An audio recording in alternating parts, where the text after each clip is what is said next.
भगवान को प्राप्त करने का सबसे बढ़िया उपाय है केवल भगवान से प्रेम किया जाए और प्रेम करके उनके लिए रो करके पुकारा जाए, प्रभु बस आपके सिवा मेरा कोई नहीं इस दुनिया में, कोई नहीं है नाथ। मैं भले लाख मान लूं कि ये मेरा है, ये मेरा है, पर रियल जब आखिरी देखता हूं तो आपके अतिरिक्त नाथ मेरा कोई नहीं है। भगवान की दो पूजाएं हैं, चार चीजें तो मैंने बता दी, पत्रम पुष्पम फलम तोयम। अब मानसिक पूजा और शारीरिक पूजा, भगवान की दो प्रकार की पूजा और होती है। पहली पूजा शारीरिक पूजा। आपको भगवान की पूजा कैसे करनी चाहिए ये मैं आपको बताता हूं। शारीरिक पूजा क्या है? आप सबके घर में लड्डू गोपाल जी हैं या नहीं? हैं या नहीं? हैं? जिनके घर पे ना हो सो ले आइएगा। जिस घर में लड्डू गोपाल जी नहीं होते, जिस घर में तुलसी नहीं होती, वो घर शमशान के जैसा है। उस घर में रहने से भी, उस घर का पानी पीने से भी पाप लगता है। इसलिए वो घर शमशान है जिस घर में लड्डू गोपाल जी और तुलसी का वृक्ष नहीं है। इसलिए आप सबके घर में तुलसी जी और लड्डू गोपाल जी तो होना ही चाहिए। सबसे पहले हम भगवान की पूजा कैसे करें वो समझते हैं। शारीरिक पूजा है। देखो, आप सबसे पहले सुबह जल्दी उठने का अभ्यास बनाइए। कितने बजे उठते हैं आप लोग? 7 बजे। जल्दी उठिए। जल्दी का अर्थ यह है ब्रह्म मुहूर्त में। ब्रह्म मुहूर्त का अर्थ यह है सूर्य भगवान के उदय के पहले, सूर्योदय के पहले आप अपना बिस्तर त्याग दें। उठने की परंपरा कैसी है? जब आप बिस्तर से उठें तो सबसे पहले उठकर बिस्तर पर ही बैठें और दोनों हाथों का मंथन करें। ऐसे कराग्रे वसते लक्ष्मी करमध्ये सरस्वती करमूले तु गोविंद प्रभाते कर दर्शनम। ऐसे हाथों का मंथन करना चाहिए और हाथ की हथेली में ही अपने इष्ट का दर्शन करना चाहिए। आपके इष्ट कौन हैं? जो भी हैं, राम जी हैं, कृष्ण जी हैं, दुर्गा जी हैं, हनुमान जी हैं, गणेश जी हैं, शंकर जी हैं, जो भी हैं, नरसिंह भगवान हैं, वामन भगवान हैं, जो भी हैं, उनका दर्शन अपनी हथेली में करो। हे नाथ, प्रातः उठ के सबसे पहले पहला दर्शन अपने इष्ट का होना चाहिए, फिर किसी और को देखो। सुबह उठकर सबसे पहले अपने भगवान का चिंतन करना चाहिए, भगवान का ध्यान करना चाहिए।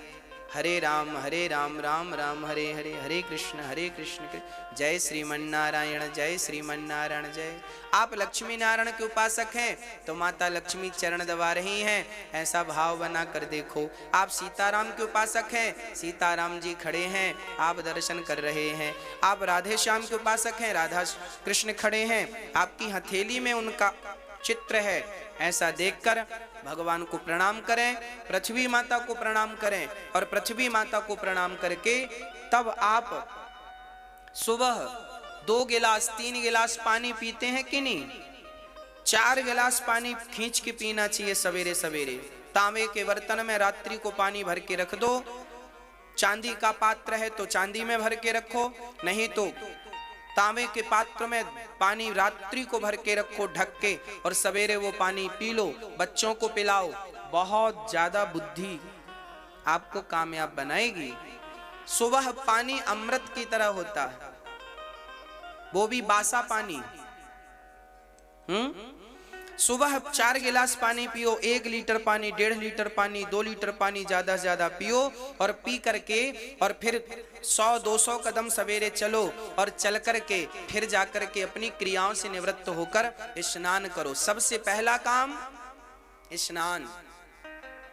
अपनी क्रियाओं से मंजन ब्रश करके क्रियाओं से निवृत्त होकर स्नान करना चाहिए और स्नान करने के बाद शुद्ध वस्त्र, साफ कपड़े पहनकर, धुले हुए वस्त्र पहनकर एक लोटा में जल भर के सबसे पहले सूर्य भगवान को जल चढ़ाना चाहिए। सूर्याय नमः, आदित्याय नमः।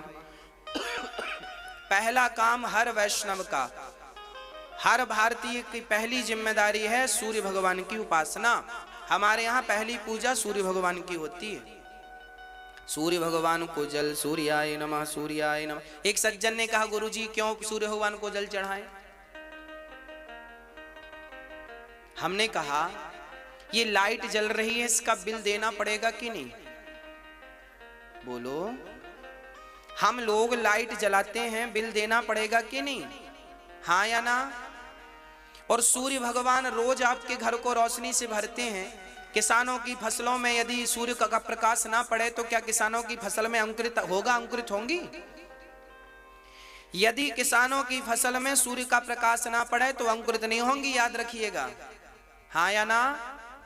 हाँ। तो जिस सूर्य भगवान ने हमारी फसलों को अंकुरित शक्ति दी, जिस सूर्य भगवान ने हमारे घर को, जीवन को प्रकाश से भरा, हमारे शरीर को विटामिन डी से भरा, क्या उन सूर्य भगवान को धन्यवाद स्वरूप हम एक लोटा जल भी नहीं चढ़ा सकते? अरे ये जल चढ़ाना नहीं है, ये तो परमात्मा का धन्यवाद दे रहे हैं। प्रभु आपका धन्यवाद। और जो लोग कहें क्यों जल चढ़ाएं, ये कृतघ्नी है, इन्हें कृतघ्नी कहते हैं। जबकि इन ईश्वर के प्रति कृतज्ञता व्यक्त करनी चाहिए। हम ईश्वर के कृतज्ञ हैं, उनको धन्यवाद देते हैं। और कुछ लोग तो धन्यवाद ना दे के गालियां देते हैं। अब ये वही लोग हैं जो जिस पत्तल में खाते हैं उसी में बड़ा का छेद कर देते हैं। इनका कोई इलाज नहीं है। आप तो केवल सूर्य भगवान को जल चढ़ाइए। सूर्य भगवान को जल चढ़ा के फिर क्या करें? जल चढ़ाने के बाद अपने घर में अपने आसन पे बैठो। आपकी आसन शुद्ध होनी चाहिए। आप जिस आसन में बैठकर पूजा करते हैं वो आसन, सारे लोग उस आसन में ना बैठें, सबकी अपनी अपनी आसनें होनी चाहिए। आसन एक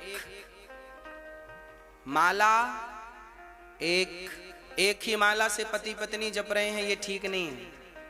एक ही माला में पत्नी का अलग माला, पति का अलग माला, पत्नी की अलग आसन, पति की अलग आसन। आसन और माला अलग अलग, अपना अपना। शुद्धि से रखो। आसन में बैठो, आसन बिछाओ, आसन में बैठो। एक बढ़िया सी थाली लो। अब ठाकुर जी की शारीरिक पूजा बोल रहा हूं मैं, कैसे पूजा करनी चाहिए आपको। सबसे पहले एक थाली लीजिए। आपके घर में स्टील की थाली है तो स्टील की लीजिए, चांदी की थाली है चांदी की लीजिए, सोने की थाली है सोने की लीजिए। अब थाली लेकर उस थाली में चंदन से एक स्टार बनाना चाहिए, ऐसे जैसे हम टीवी में बताकर आपको बनाकर बता रहे हैं। ये देखिए टीवी पर आप ध्यान दीजिए। थाली पर एक स्टार बनाइए, बीच में ओम लिखिए और ओम लिख के हर खंड पर आप बनाइए एक खंड में नारायणाय नमः, नारायणाय नमः, नारायणाय नमः। बोलो नारायणाय नमः, बोलो नारायणाय नमः, बोलो नारायणाय नमः। और फिर उसके हर खंड में तुलसी चढ़ाओ। देखो ये यंत्र बन गया, ये शारीरिक पूजा का विधान है। हर खंड में तुलसी चढ़ाओ, भगवान को तुलसी चढ़ाओ, फिर उसको प्रणाम करो। ये नारायण का स्वरूप है, प्रणाम करो। फिर ठाकुर जी को बिठाओ और ठाकुर जी को बिठाकर आपके घर में जो लड्डू गोपाल जी हैं इस यंत्र के ऊपर बिठा दो। तुलसी चढ़ाकर उस यंत्र को जल चढ़ाकर फिर ठाकुर जी को बिठाओ और फिर ठाकुर जी को बिठाकर बड़े प्रेम से, गर्मी है तो ठंडा जल और ठंडी है तो गर्म जल से भगवान को स्नान कराओ। क्या कहते हुए? नारायणाय नमः, नारायणाय नमः, नारायणाय। फिर दूध से, दही से, घी से, शक्कर से, शहद से, जो आपकी सामर्थ्यता है। नहीं है तो केवल सिंपल जल से स्नान कराओ। नारायणाय नमः, नारायणाय नमः, नारायणाय नमः, नारायणाय नमः, नारायणाय नमः। मंत्र यही चलेगा। आप कुछ भी स्नान कराओ, मंत्र यही चलेगा, नारायणाय नमः, नारायणाय नमः। फिर भगवान को शुद्ध जल से स्नान करा के बढ़िया सुंदर से ठाकुर जी को पूरा स्नान कराओ, एक एक अंग को नहलाओ। और उसके बाद ठाकुर जी को उठाकर बढ़िया से वस्त्र से, टॉवेल से, जैसे बच्चे को कैसे नहलाकर माँ पहुंचती है, ऐसे ठाकुर जी को नहलाकर पहले उनसे आशीर्वाद लो, मस्तक पे रखो, धारण करो। और फिर उनको बढ़िया टॉवेल से पोंछो, साफ वस्त्र से पोंछो। भगवान को पोंछकर बढ़िया सा उनको आसन पर बिठाओ, बढ़िया सी आसन पर बिठा दो। और उसके बाद भगवान का अब श्रृंगार करो, अपने हाथ से श्रृंगार किया करो।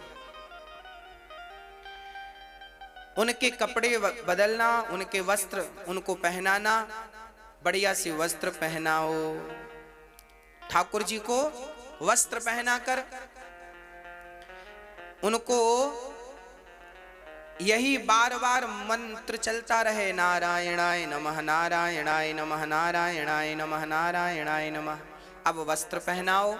वस्त्र पहनाने के बाद आप बढ़िया ठाकुर जी के लिए मोतियों की माला, सामर्थ्यवान हो तो सोने की माला। फिर ये जो भगवान को नहलाने का जल बचाना, वो आप प्रसाद स्वरूप ग्रहण कीजिएगा। वो चरणामृत है, वो चरणामृत बन जाता है। और भगवान को फिर श्रृंगार कीजिएगा, उनको बढ़िया माले पहनाइएगा, उनके गले पे हार पहनाइएगा, कान में सुंदर सुंदर बाले पहनाइएगा। हर प्रकार से ठाकुर जी की सेवा आप करें, वो भी बड़े प्रेम से, बड़े भाव से। वैसे ही जैसे कि माँ अपने बेटे का श्रृंगार करती है, ऐसे भक्त को अपने भगवान का श्रृंगार करना चाहिए। यही तो भक्ति है। भगवान को दिया हुआ जितना वक्त आपने उन्हें दिया है, बस वही समय सार्थक है। भगवान को सारा श्रृंगार करके, और जब पूरा श्रृंगार हो जाए तो ठाकुर जी को बढ़िया सी मुकुट पहनाकर, ठाकुर जी को बांसुरी देकर, और फिर बढ़िया सा ठाकुर जी को उनका श्रृंगार उन्हीं को बताओ। उनकी तुलसी, भगवान के मस्तक पर तुलसी चढ़ाना ना भूला करिए। ठाकुर जी तुलसी मस्तक पर चढ़ाएं आप, फिर उनके लड्डू पर चढ़ाएं। लड्डू गोपाल जी ने हाथ में जो लड्डू लिया, उसमें चंदन लगाकर तुलसी में लड्डू पे रख दें ताकि वो गिरे ना तुलसी, और मस्तक पर रख दें। और नारायणाय नमः कह के अर्चन करें तुलसी से। बहुत सारी 11 पत्ता ले लें तुलसी के, और हर पत्ते को नारायणाय नमः कह के चढ़ाते जाएं। नारायणाय नमः, नारायणाय नमः, नारायणाय नमः, नारायणाय नमः। तुलसी चढ़ाएं भगवान को, और फिर ठाकुर जी को आप श्रृंगार करके उन्हें दर्पण दिखाएं कि प्रभु दास ने आपका श्रृंगार ऐसे किया है, आप देखिए आपको पसंद है। उनको बांसुरी देकर उनका बढ़िया सा श्रृंगार करके, और अब बढ़िया सा उन्हें दर्पण दिखाया जाए कि प्रभु देखिए आपको आपका श्रृंगार कैसा लगा। जैसे आप श्रृंगार करने के बाद अपना मुख देखना चाहते हैं, ऐसे भगवान को भी दर्पण दिखाया करो कि प्रभु देखिए आपका श्रृंगार है ये। ऐसी पूजा रोज हम भाव से करें, बहुत देर नहीं लगती इस पूजा में। ऐसे ठाकुर जी को श्रृंगार किया करो। फिर उसके बाद मक्खन मिश्री का जो आपकी सामर्थ्यता है भोग लगाओ। दूध का भोग लगाओ, मक्खन का भोग लगाओ, तुलसी पत्ता डालकर ठाकुर जी को भोग लगाओ। ठाकुर जी को प्रणाम करो और हाथ जोड़ करके कहो। अब आप जा रहे हाथ जोड़ो, आप ये समझो कि आपने पूजा की है ये सारी, है ना। और ऐसे हाथ जोड़ के भगवान से ऐसे कहना चाहिए, त्वमेव माता च पिता त्वमेव, त्वमेव बन्धुश्च सखा त्वमेव, त्वमेव वेद्या द्रविणं त्वमेव त्वमेव सर्वं मम देव देव। हे नाथ, बोलो सभी लोग, हे नाथ मैं आपको कभी भूलूं नहीं।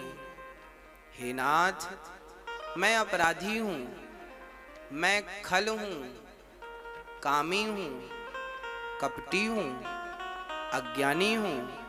हे नाथ मुझे स्वीकार करो। हे प्रभु मैं आपकी शरण ग्रहण करती हूं, शरण ग्रहण करता हूं। हे नाथ मेरे अपराधों को भूलकर हे नाथ मुझे स्वीकार करें, मैं आपकी शरण में हूं। हे नाथ आप स्वीकार नहीं करोगे तो कौन करेगा? आप ही नहीं अपनाओगे तो कौन अपनाएगा? आप ही हृदय से नहीं लगाओगे तो कौन लगाएगा? मैं किस योग्य हूं नाथ? मैं तो किसी योग्य नहीं हूं, आप स्वीकार कर लीजिए। हे नाथ मैं आपकी शरण ग्रहण करता हूं। हे नाथ मैं आपको कभी भूलूं नहीं। हे नाथ मैं सदा आपका नित्य चिंतन करता रहूं, करती रहूं, बस यही प्रार्थना रोज भगवान से किया करो कि हे नाथ आप ही हमारी माता हो, आप ही हमारे पिता हो, आप ही हमारे सब हो, आपके सिवा हमारा कोई नहीं है। बस ये 2-4 बातें आप रोज भगवान से कहा करो, और ये बातें केवल मुंह से ना कहा करो, हृदय से कहा करो, इस भाव से कि सचमुच यही तुम्हारे सब कुछ हैं। एक बार ये शरणागति ग्रहण कर लोगे तो फिर देखना मौज हो जाएगी, सारा काम बन जाएगा।